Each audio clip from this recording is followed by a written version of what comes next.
another edition of Hypnosis Helps with me, Neil Myers, Hypnosis Practitioner. Welcome back. And today I'm going to be talking yet again about hypnosis in connection with weight loss. So why, for those of you that have been watching this series or parts of it, do I feel that we need to do even more about weight loss? Well, I'm going to address a particular aspect of weight loss today, and the particular area I'm going to address today is, for want of a better term, morbid obesity, and by which I mean people who are greatly overweight. And I'm going to be talking about some very specific things that we do, or I do, with people who find themselves in that place, and how that differs from other things that we've spoken about, and how some elements are the same. So that's what we're going to be talking about. Just a little personal note. Those of you that have watched this regularly have probably figured out that I'm not from the United States. I'm originally from the United Kingdom, and I first came to the United States when I was 17, which was a very long time ago. But I lived in the United States for more than 26 years. And the first time I came to the United States from the United Kingdom, and I travelled a little bit. The first time I came, I think I was 16. But I have to tell you viewers that when I arrived in the United States, I had never seen so many very fat people. I'd never encountered it. In the United Kingdom, of course, we have fat people, like everywhere else. But relatively speaking, they're rare to see people very greatly overweight. I'd never seen people above a certain weights at all in my life until I came to the United States. Some years after that, when I came back to the United States to live, I was in the business of giving certain seminars, and I would travel across the country giving these seminars to corporate groups. And I remember very clearly my first seminar that I gave. There were two gentlemen sitting very close to the front. It was a small group. There were 25 people or so, I think. And I don't know how much they weighed individually, but together I would be very surprised if their combined weight was under 800 pounds. And I had never seen two people this heavy in my life at such close quarters, because quite simply you don't encounter people like that, you didn't, at least in the United Kingdom.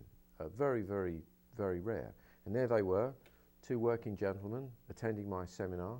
They both had to sit in very large chairs, and one of them, who was somewhat heavier than the other, and as I say, I very conservatively estimate their combined weight at 800 pounds. My suspicion was it might have been more than that. One of them did have some difficulties moving about, but I'd never encountered anything like this.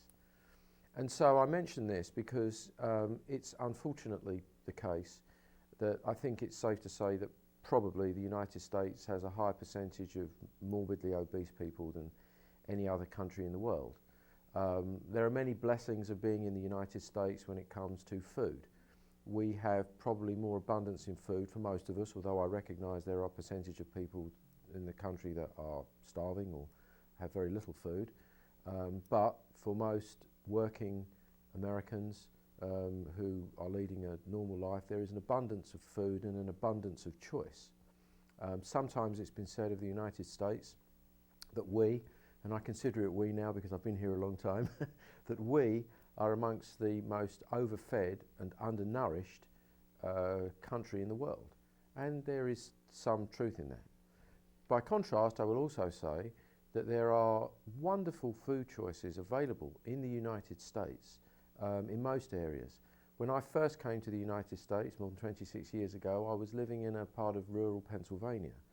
And I can say that at that period of time, when one went to an average supermarket, there were some very poor food choices. There was not the abundance of food choices, particularly in terms of organic foods, vegetables, fruits, fine foods that now exist almost everywhere in the United States. So we're lucky. We have an abundance of food and we have an abundance of choice. However, that same abundance of food and choice, for some people, has led to a condition where they are very, very, very overweight. If you look up the term obesity, it merely just means fat. When we say obese, we tend to mean people who are beyond fat.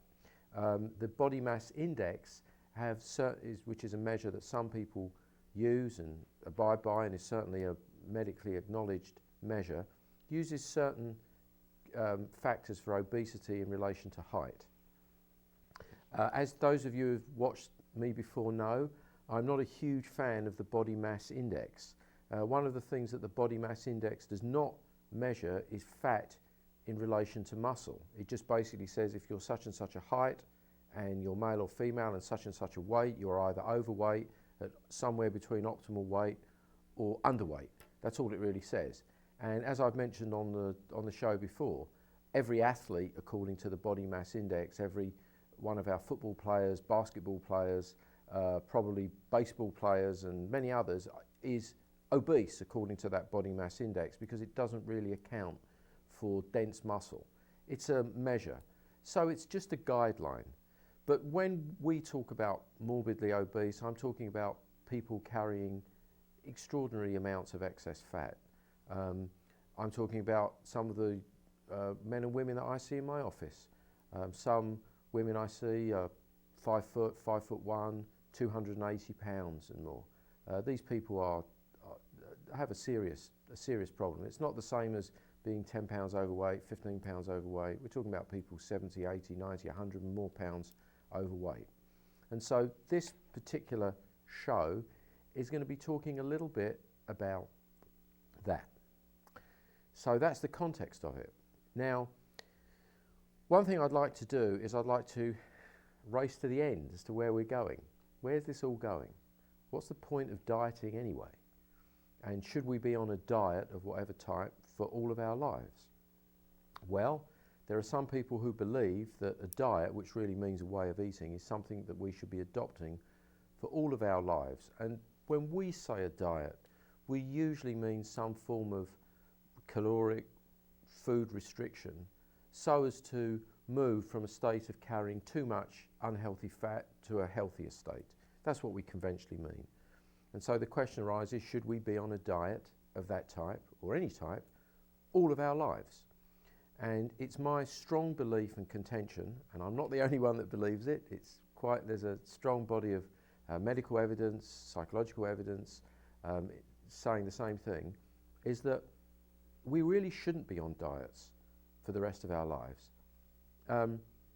There's a strong questioning of whether it's ever valuable to be on any diet at all. And we've talked about that a little bit and how that works with the use of hypnosis. So ideally, I want my clients to, when they've completed not just my programs, but have moved towards and have attained their ideal healthy weight, I don't want them to feel that to maintain that, they have to be wedded to any particular diet. So the goal of my programs and the goal of what I recommend is for people to be diet free of any diet. Now, for some people, that statement is in itself heresy. There is a large body of opinion which supports one or other diet, whether it's a ketogenic diet, a paleo diet, a Pritikin type diet, a California type diet, a macrobiotic diet, and all the various other diets, all of whom argue with some evidence, some persuasive evidence, others not so much evidence, that theirs is the right way to be.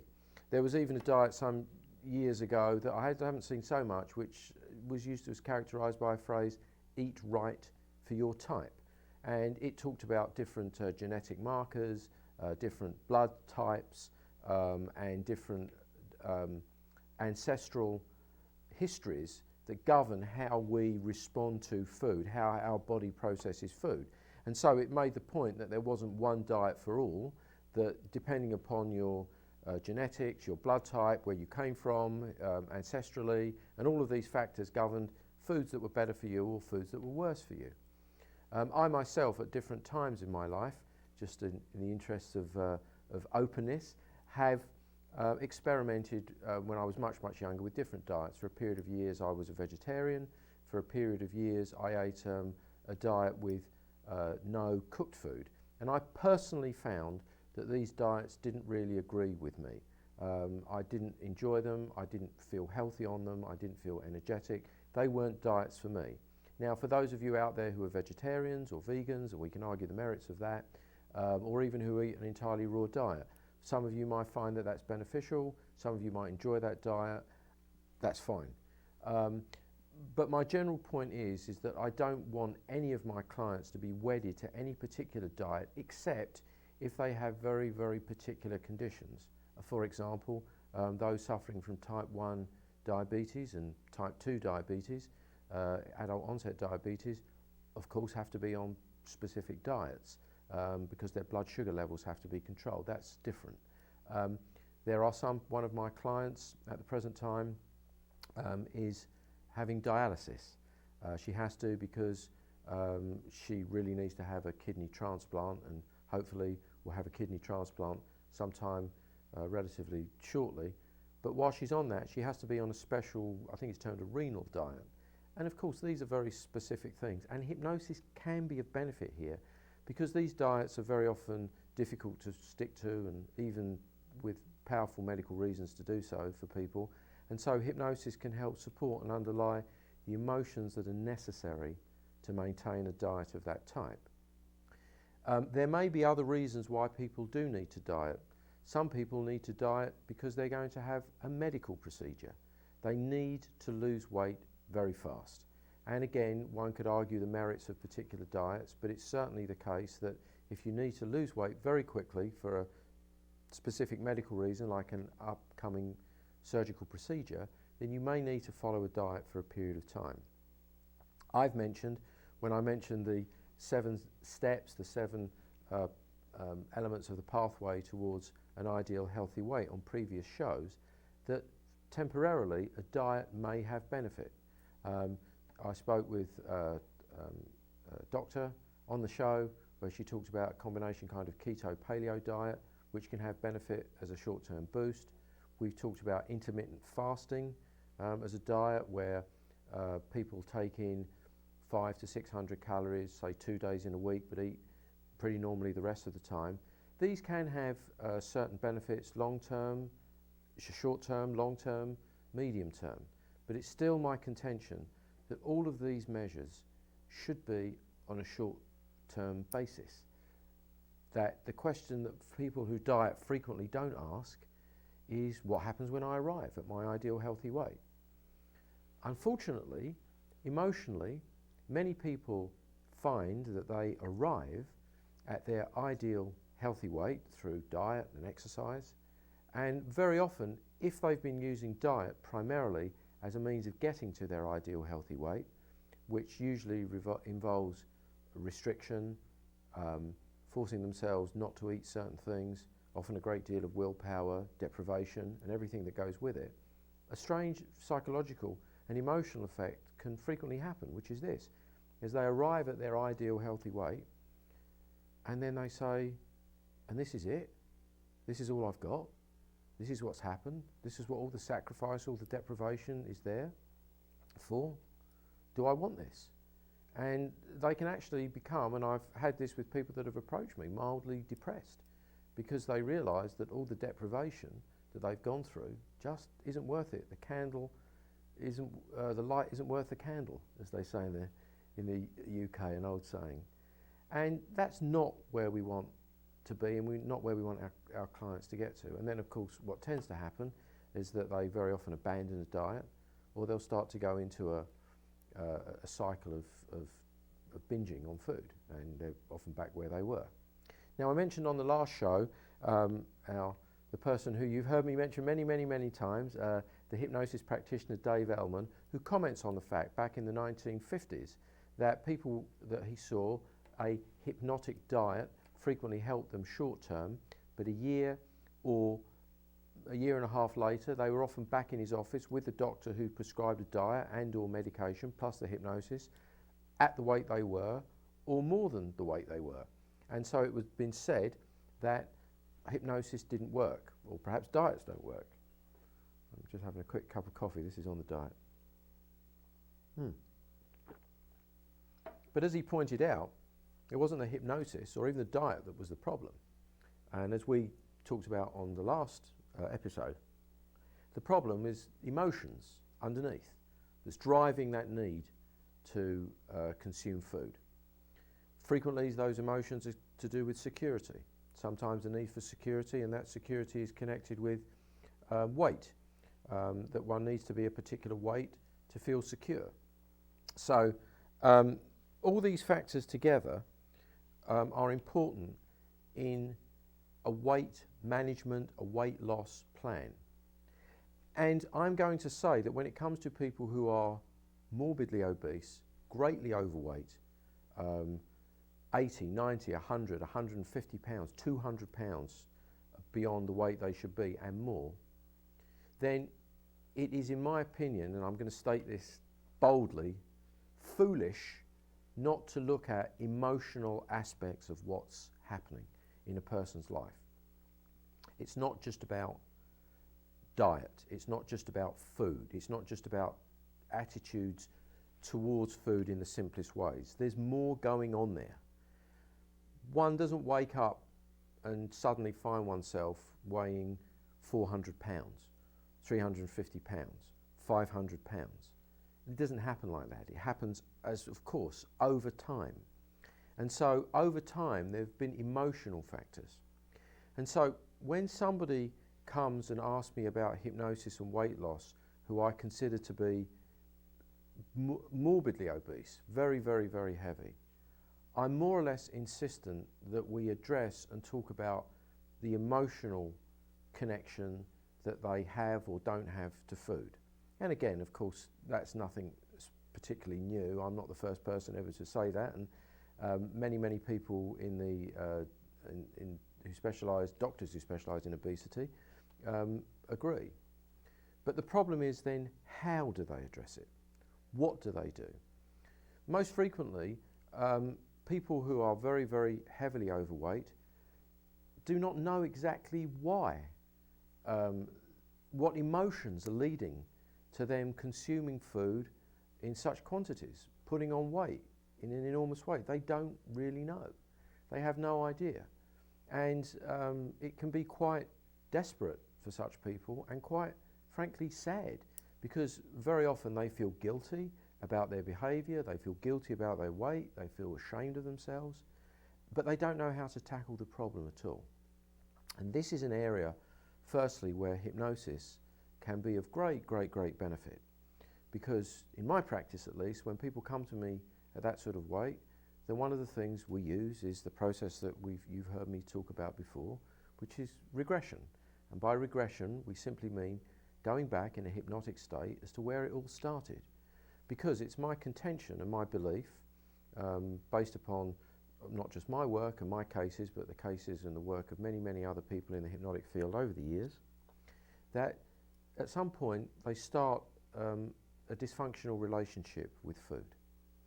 And this can be found and ascertained through the process of what I call healing hypnosis by regression to cause.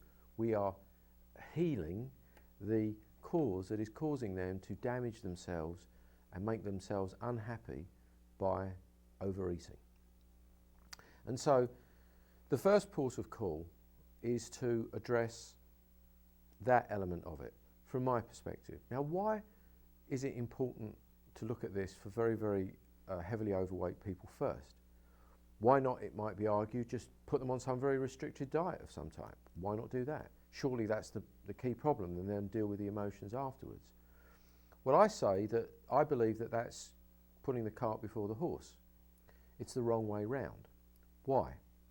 I think people will have great difficulty accepting almost any diet, any change of behaviour, any new procedure, or even a no diet procedure with a change of eating pattern, if those essential emotions which are driving the need to eat and behave in this way, unless they're addressed. If they're not addressed, even if a diet or even medication has a temporary or short-term effect, they will either struggle immensely or pretty soon put that same weight back on. And again, you don't need me to tell you that. I'm sure that everybody who's watching this show knows somebody who is very overweight and who has probably struggled going on diets and off diets and trying all sorts of different things maybe for years and years and years. And I would say that whatever diet you adopt and however you look at it, if you are very, very overweight, and it's not just a question of small changes in eating and small changes in diet, you need to address the emotional aspect, your relationship to food. If you don't address that, all results are going to be temporary, short term, or you'll struggle immensely with it. So that's the first thing. And again, it goes beyond the hypnosis that I've talked about in connection with weight loss in some of the other shows. As you might remember, the hypnosis for some of those was a question very often of direct suggestion hypnosis, whereby we bring people into a hypnotic state and suggest certain new practices as to how they eat, perhaps how they stick to a particular diet, if they choose to go the dietary route, and other things. This goes beyond that. We're looking to find how it all started, what happened, what occurred. And this is not, is frequently not achievable in just one session. I wish it was. Sometimes it demands multiple sessions. The relationship between emotion and food is frequently much more complex and much more difficult to ascertain than most people believe. It can be very, very deep, going back to the earliest times. It often involves relationships with parents, particularly mother, sometimes father, sometimes grandmothers. Very, very deep. There are all sorts of factors involved, family factors, as well as the individual emotional factors. So frequently, what this means practically is that there needs to be 2, 3, 4, maybe more sessions of healing hypnosis to get back to the initial sensitizing events, to get back to the cause. Now, when we're doing the healing hypnosis, we're also layering in new practices, because as emotions, feelings and sensations trapped in the system related to food are released, there is the gap, the openness, the opportunity to introduce new practices, new beliefs, new attitudes connected with food. But one has to siphon off, as it were, the old energies, the old attitudes, the old emotions before we can get to those. So this is very, very important, and this is where we get to. In fact, when people approach me for help using hypnosis, because they've heard that hypnosis can help with weight loss and are very overweight, if they are super overweight and they're not willing to go through that sort of process and practice, I tell them that I'm not the hypnosis practitioner for them, because I know that it's not really going to be effective for them. So that's the first part. Now, where do we get to next? What happens then? Well, I'd like to take a slight sidebar on this and circle back round to our starting point and ending point. I know that sounds all very confusing at first. Here's what I mean. Some of you may have heard of a procedure called the hypnotic gastric band or hypnotic lap band.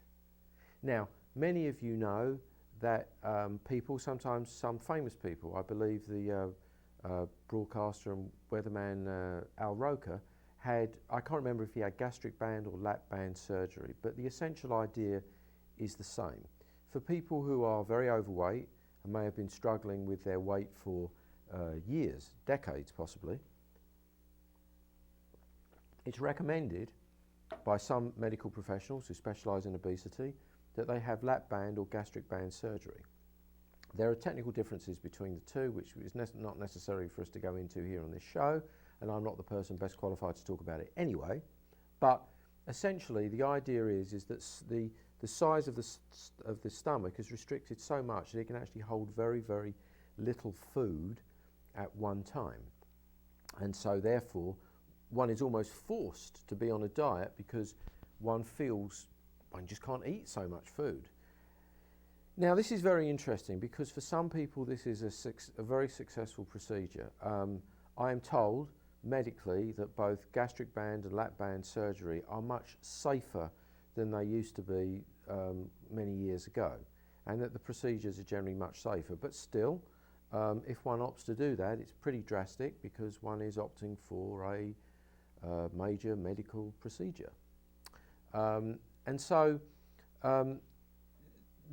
one of the most interesting things that occurred to me in my work some years ago, which really shocked me, was that somebody approached me for hypnosis actually to deal with chronic pain, and nothing to do with weight. And they mentioned in the course of time that they were interested in the possibility of using hypnosis to lose weight because they were overweight. I won't say that they were morbidly obese, but they were probably carrying at least 60 or 70 pounds more than they needed to. A female, she was quite a large lady. I mean, she was tall and a big woman, but she was clearly overweight and she knew it. And I mentioned some things, and I mentioned in passing gastric band, lap band surgery. And to my astonishment, she said to me, oh yes, I've had that. In fact, I was one of the first people to have it in the state, and at the time we were in Connecticut. And she said, in fact, I actually worked in the doctor's office who gave me the surgery for 5 years. And I said, what did you do there? And she said, well, I did various duties, but one of my main duties was to act as a support group for people who had had the gastric band, lap band, and I can't remember which one it was, surgery. And I said, support for what? I didn't know much about this. And she explained to me that at the time, and I know some of this has improved, there were various problems with the after effects of the surgery. But one of the most striking things was that many of the people, quite a high number of the people, at some point, after they'd lost a considerable amount of weight, then begin to put it on. And she was one of these people. And apparently I didn't even think that that was possible at the time. And then when I thought about it from a hypnotic standpoint, it seemed almost obvious. Why? Well, we've talked about on the show before that the subconscious mind governs all the functions of the body, including the brain, the nervous system, the digestive system, the organ function, the blood flow, the lymphatic system. They're all under the governance of the intelligence of the subconscious mind, this marvellous thing that keeps us alive and keeps us healthy, the very spirit of life. And the subconscious mind, being the powerful thing that it is, will find a way. And if there's still the need in that individual to be heavy, for whatever reason, somehow, despite the gastric band surgery, it will find a way. Maybe it will slow the metabolism down. Maybe it will cause them to make different food choices. But incredibly, even with an extraordinarily shrunken stomach, and I'm told the stomach is very small, tiny, like the size of a golf ball, very small.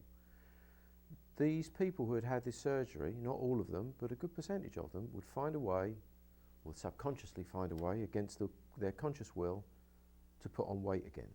And this was the condition that this lady was in. I didn't even think that that was possible. And then when I did some investigation into it, I found it was more common than is frequently believed and not talked about so much. So there it is. So are we going to describe this as a failure of gastric band or lap band surgery? Well, possibly, but I would say more impressively, perhaps, it's a demonstration of the extraordinary power of the subconscious mind, even when enormous physical restrictions are put on the body, to find a way to fulfill the programs that are there. So even with people who have had the surgery, they may need to address some of these things hypnotically if they want to maintain their weight. And I don't want to get into the various health problems that may occur, that do occur with gastric and lap band surgery, that you can investigate on your own if you wish to. And as I said, there are people much more expert than me who can give you better information than I can about that. So we come to something very strange called the hypnotic gastric band. What does that mean? Well, some years ago, a number of people in the United Kingdom, including the well-known hypnosis practitioner Paul McKenna and others, did some investigation when they were approached by doctors who specialised in obesity to see if they could make people believe that they had had the gastric band surgery. Now, I'm going to say a little bit about this hypnotically in a second, but why did they even think about doing that? Well, because they knew that gastric band surgery can be effective, but is not always safe. Ironically enough, some of the people who need it the most are too overweight to have the surgery safely. So, strange to say, they need to do something to lose the weight so that they can have the gastric band surgery to lose more weight. And this presented a conundrum for the doctors, so they approached McKenna and other hypnosis practitioners to see if hypnosis could be of any benefit and help in doing that. And so the idea came about as to whether they believed one could fool the mind, make people believe that they had had gastric band, lap band surgery and behave accordingly. And so an experiment was embarked upon, and it was basically found to be extraordinarily effective to bring people into deep hypnosis, give them suggestions and reinforce the suggestions that they had in fact had gastric band surgery and behaved as if they had had gastric band surgery. This is quite well documented, and you're welcome to investigate it. I'm sure there are articles and studies on it on the internet. I know they're out there. It's detailed in one of McKenna's books and in other places as well. Now, this comes to an interesting hypnotic phenomenon, conundrum, dichotomy, dilemma, however you want to put it. And it's this. Some people believe, some hypnosis people believe, that the hypnosis has people actually believing truly that they have had gastric band surgery. They truly believe that that's what happened. Personally, my professional opinion is that is complete hogwash. I do not believe that I can fool my clients into believing that they have had surgical procedures after I've done hypnosis. And I believe I would be deluding myself to believe that I could create this condition in clients. Neither do I believe it's necessary or beneficial. Even if I could do it, which I don't believe I can or any hypnosis practitioner can. People can believe all sorts of things temporarily as a result of hypnotic practices, but nobody's going to believe that they've truly had gastric band surgery. This sort of thing produces extraordinary pantomimes in the hypnotic world that I personally do not subscribe to. I've seen protocols for doing hypnotic gastric band, lap band surgery where the people are brought into a white room on a gurney. The hypnotist is dressed in medical garb with a mask. There are smells of alcohol and medical smells around, and even monitors rigged up to make it look as if they're going to have surgery. Personally, I think this is just an unnecessary pantomime and really doesn't do anything at all. It might satisfy the dramatic instincts of the hypnotist, but I don't think it has any benefit for the client whatsoever. It's not necessary, and this is not really what's happening at all. So what is happening? What is truly happening when people are brought into hypnosis and given suggestions that they have had something like hypnotic gastric band surgery? What's actually happening? Well, let's go back a step and let's go back to some of the rules that we talked about, some of the eventual rules that I want you to follow if you embark upon this path for eating. So, two simple rules, and these, when I say rules, these are rules of nature. These are rules that I think are part of us as human beings, is that quite simply we have something in us that tells us, eat when we're hungry. Little children know it, little children experience it, we all experienced it from the time of our infancy. When we're young and small and we have no power of speech, all we can do is cry. If we're hungry, we cry. We cry out for that food. These are very natural things built into us as human beings. Now, when you feed a young infant, if a young infant is fed at the breast, when they've had enough, they simply stop eating. They don't continue on and on and on and on. When they reach their feeling of satisfaction, their contentment, their satiety factor as it's known, they're full. And so this basic simple cycle of eating when we're hungry and stopping when we are full forms part of the essential nature of where we're going in this process. But what happens to people who are morbidly obese?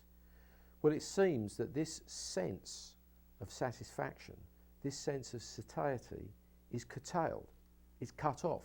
They can't feel it anymore. So they keep eating and eating and eating.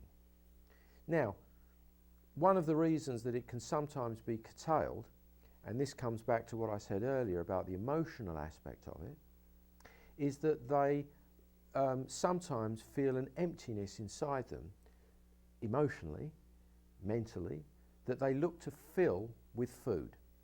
Again, it's not enough just to explain this to people. They have to feel it and sense it. And in the hypnotic state, when their subconscious mind is acting in harmony fully with their conscious mind, they're aware of these feelings, emotions and sensations and the programs underlying them, they can feel this. And that gives them the insight and the capacity to change it. That the emptiness, which is emotionally caused, is never ever ever going to be satisfied by food, however much food is taken in. And so if that emotional emptiness is felt, and if they've then got into the habit of constantly overriding that sense of satiety, that sense of satisfaction, then they have switched it off. Their brain stops sending them messages, their subconscious mind acting through the brain stops sending messages that says, enough, you're full, you're done. Now, one of the things that plays into this frequently is rapid eating. By rapid eating, I mean taking food and just shoveling it in. It's something that we, leading a modern, busy life, tend to do more and more. When I came to the United States, I was shocked to find that some people were only given 15 minutes, 20 minutes for a lunch break. That was supposed to be. And of course, if you're given 15 minutes to consume food, what do? You rush out as fast as you possibly can, grab the first thing that you can find, usually something you can eat, and shovel it in. In the United Kingdom at the time, it was considered fairly regular to have a 1 hour lunch break. When I was at school, the lunch break was a full hour, and we had breaks in the morning and breaks in the afternoon. That changed a little bit, but more time was given. I remember many years ago having a wonderful time in Italy, and I would go along at a restaurant and I would see that it was full at, let's say, about 8 o'clock in the evening, because they tend to eat later in Italy, at 8 o'clock in the evening, and I'd say, I'll wait until a table becomes available. And after an hour and a half of waiting, when no table became available, I realised that I'd made a mistake. And the mistake I made was believing that they were eating in the same pattern that I was eating in, which is that you shovel it down in 45 minutes or an hour and then you're off. No, they were going to take their time with the food, savour the food, enjoy the food. And so one of the things that I do with my clients is I have them slow down the rate at which they eat initially, so that they can taste the food that they're eating. Now, one of the things that happens with people who are very, very overweight is there's a tendency for them to eat constantly and to eat quickly, to shovel it in, very often to eat mindlessly. They're eating, as many of us do who are not greatly overweight. We eat whilst we're working on our phones or on our computers or watching television or in a film or in something like that. We eat mindlessly. And when we eat mindlessly and we eat quickly, there is a happiness, as serotonin comes in and gives us this feeling of happiness, and it overrides those signals of satisfaction, of satiety. So again, we switch ourselves off to them, and in people who are morbidly obese, this has become a considerable problem. So that's what we're dealing with physiologically, emotionally, chemically, neurologically. So how does the hypnotic gastric band help? Well, what it does is, when suggestions are given which are accepted in deep hypnosis by the participants in the program, they get a sharper sense of their feeling of satiety, because it feels to them temporarily that their stomachs have been shrunk down in size.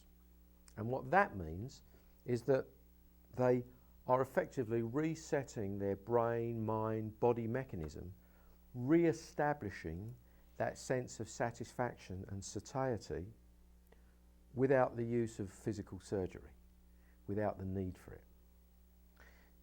This has been found to be very often an extremely effective practice, and the reason that the doctors approached McKenna and other hypnotists, and that his hypnotist practices, and it's become a very popular practice in the United Kingdom as well as other places, is because, of course, it's a lot safer than any form of surgery.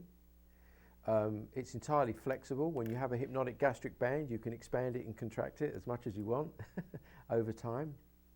And it's a lot cheaper. Now, some people go in for the hypnotic gastric band surgery or hypnotic gastric band without the surgery, and they just do that. And for many of those people, many of those people, it has been effective. However, most of the practitioners I know who are doing that type of work supplement that with some type of work on the emotions. Not all of them do regression, others do other things, but they recognise that there's an emotional element to eating as well. So, is the hypnotic gastric band something that I would recommend for people who are severely overweight? Yes, I would. Very frequently, it's a very good staging point, a very good bus stop on the way to ideal healthy weight. But not because they believe in truth that they've had gastric band surgery.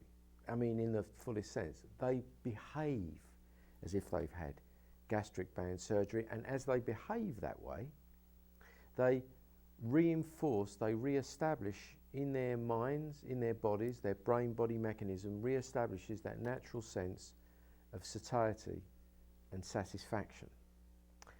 And so, that form of practice works very well alongside the other things that we do to help people reach their ideal healthy weight.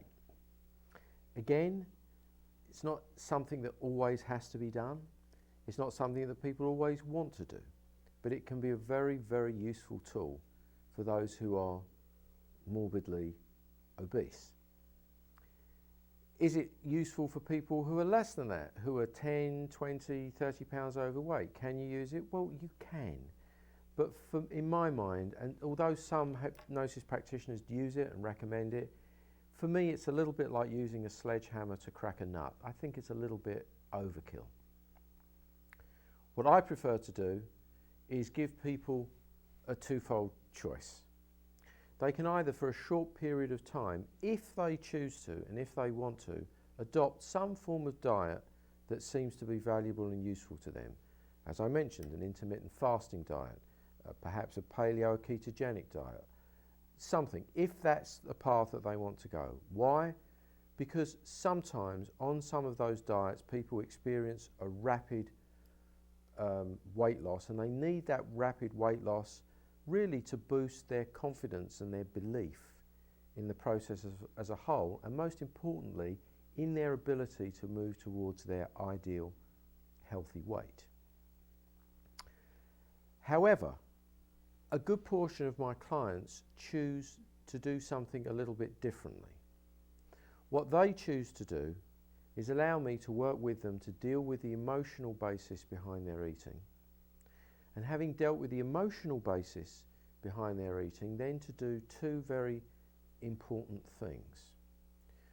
One is to ensure that we create hypnosis sessions which are based upon their individual desires to want to lose weight, why it's important to them. And we tailor these and put these into the session individually. So the reason why I want to lose weight, if I want to lose weight, may not be the reason that you want to lose weight. And the thing that I always say to my clients is there is no such thing as a trivial reason. Yes, people always come along and talk about health and heart disease and all these sorts of things. But what's the most important? Maybe you want to lose weight so that you can walk your dog up the local hill without huffing and puffing. And that's for you. Maybe you want to lose weight so you can bend over and comfortably without having like a pillow of a tummy around you so that you can enjoy your gardening. Maybe you want to be able to take long bicycle rides in the countryside, but you don't feel you can do it at your current weight. Maybe you want to be more attractive to members of the opposite sex. Maybe you want to enjoy sex more. None of these things are bad reasons to want to lose weight. They're often excellent reasons and excellent motivators for you. And so when you come to me or somebody that does this type of work, we construct these into a program so these motivations go deep inside you. They become an essence. You feel them, you picture them, they motivate you to make the change. But again, only when the emotional causes are dealt with first. So that's one of the most important things we do. We construct that. And a part of that is creating this sense of yourself at an ideal, healthy weight. What does that look like? What does that feel like to you? The wonderful thing in hypnosis about your subconscious mind is it can not only regress into events that happened in the past, but it can progress into the future. You can powerfully and effectively imagine yourself performing activity at your ideal, healthiest weight. You can picture yourself and feel yourself moving around in clothing, engaging in an activity. And the wonderful and amazing thing about the subconscious mind is it doesn't really see any difference between imagination and reality in the deep hypnotic state when it comes to projecting into the future. So you can literally project a future of yourself. By contrast, people who are overweight often have a view of themselves as being overweight and as constantly being overweight. I had a young lady approach with me. She's adopted a program. She's on a program for weight loss, and she's 25 years old, a young woman, and she's probably about 60, 65 pounds overweight. So not the heaviest, not the lightest, but she needs to do something about it, and she wants to do something about it, and she's committed to it. And she chose to go on the non-dietary path, which I'm going to talk about the rules in a minute, and that's fine. But I asked her what weight she wanted to be, and she's 5'2". And again, remember, I'm not one of these people that says, you know, if you're 5'2", you must be such and such a weight. There are differences in bodies, differences in muscle masses, and she was of average build. And she said she wanted to be, at 5'2", 165 pounds. And I personally thought that she's selling herself a little bit short. That she felt that she was being realistic by aiming only to be at 165 pounds. I felt that she could, at 5'2", easily, you know, get down, if she wanted to 120 pounds, 130 pounds, 140 pounds even, right? But she'd already formed an idea in her mind that it was almost impossible and therefore unrealistic for her even to believe that she could reach an ideal healthy weight. She's only 25. And also, she wasn't a person who had been overweight for all of her life. She'd only been overweight for a relatively short time, a few years. By the way, as a sidebar to everybody that comes into me, I ask them if they have had their thyroid function checked. She had and had extensive tests, T4s, T2s, T3s. Because again, if you have a thyroid malfunction, if you have hypothyroidism, almost anything that you adopt, any program is going to be miserable and very, very difficult. You have to have that addressed first. Question I always ask, and if you go to a hypnosis practitioner or anybody else, they should ask you about that. Have you had it checked thoroughly, properly? Some people have had it checked, but only superficially. It's worth having it checked. That's the sidebar. She'd had it checked, but she'd already was limiting her own imagination, her own subconscious mind. She believed that it wasn't really possible for her to get down to a lower weight, so to be realistic, she was going to give herself a lesser goal. Well, the beauty of the subconscious mind is it moves towards the goals that you set it. So set it the goal that you want. Don't be afraid to do so. Your mind has tremendous power. Acting in conjunction with these processes and working through your body, it can bring you to the ideal healthiest weight. So go for it. Don't be afraid. You can do it. You have immense power. So we formulate that conception of where they want to bring themselves. And then we have to give them rules. How do they get there? And they're so simple. You've heard a couple of them. Eat when you're full. Stop when you, eat when you're hungry. Don't eat when you're full. Eat when you're hungry. Stop when you think you're full. Eat what you want, not what you think you should. Very important distinction there, because you want to get back to this sense of, what do I want to nourish my body now? Your body and mind acting in harmony have a tremendous wisdom of knowing what's good for you at a particular time. We've talked before about women in pregnancy having bizarre eating patterns sometimes. I often think that's because their body and mind working in harmony say, we need some of this or some of that. There's a lot of wisdom in the mind and body working in harmony. Don't gainsay it, don't ignore it. Of course, educate yourself about healthy food choices, but listen to your sense of taste and what it is you want. But the most important thing, which binds all these together, is to eat consciously. And what does that mean? Taste your food and drink.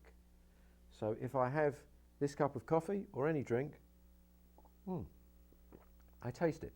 How does that taste? Well, it's getting a little bit cold now, but it tastes, does it taste too bitter? Does it taste too sweet? What does it really taste like? And so one of the things I say to all of my clients is I want you on these programs to enjoy your food.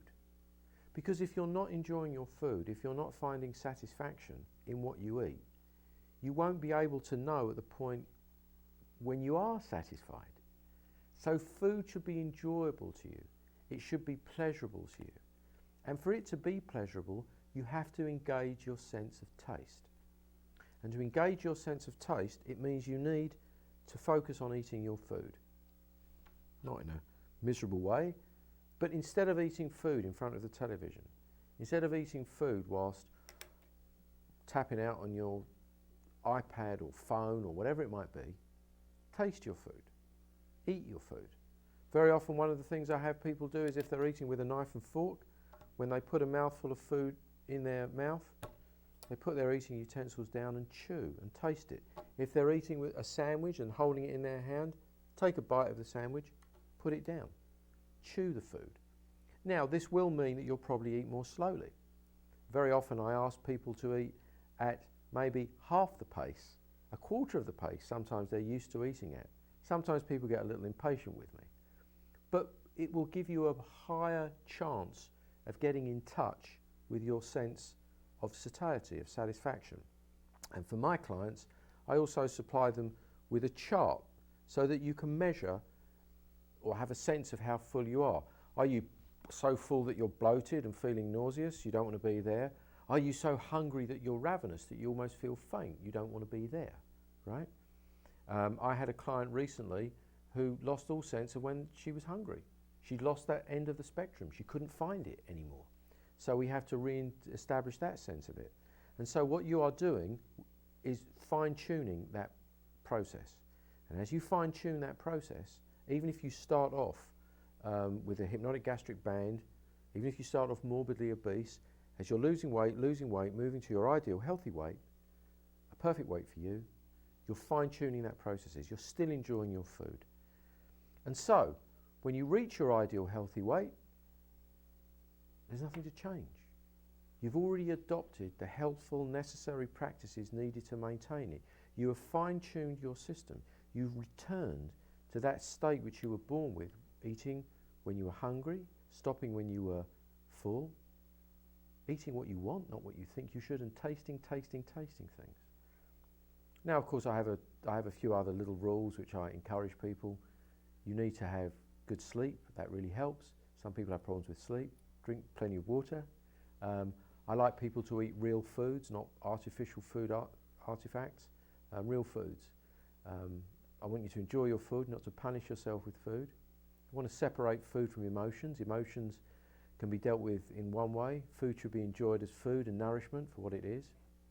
And I show each of my clients self-hypnotic practices, the goal of which is to reinforce.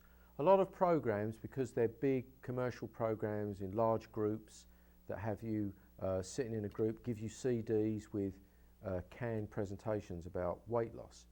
These have some value. I'm not saying they're valueless at all. They do have some value, but the reason that they're being done in this way is because they haven't got time to individually tailor a program. And one of the things that I like to do, working with my clients, and some other hypnosis practitioners do, is to tailor each program individually, like we tailor those individual benefits to our own clients.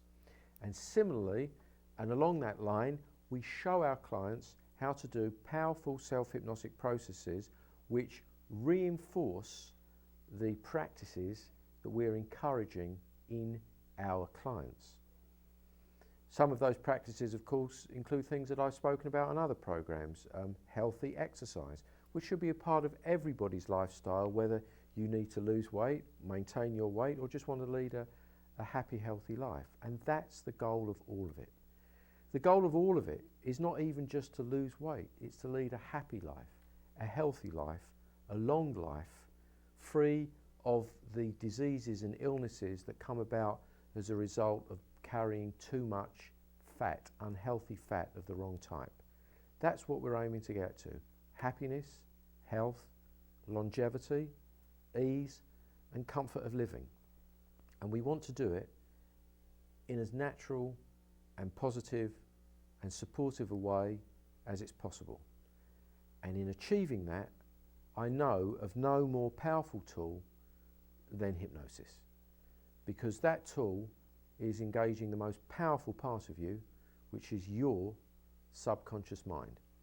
And when you're engaging the power of your subconscious mind using these practices, even if you are currently watching this or know somebody who is morbidly obese, you can use these practices to return to your ideal healthy weight and lead the happy, healthy, enjoyable life that you're supposed to lead.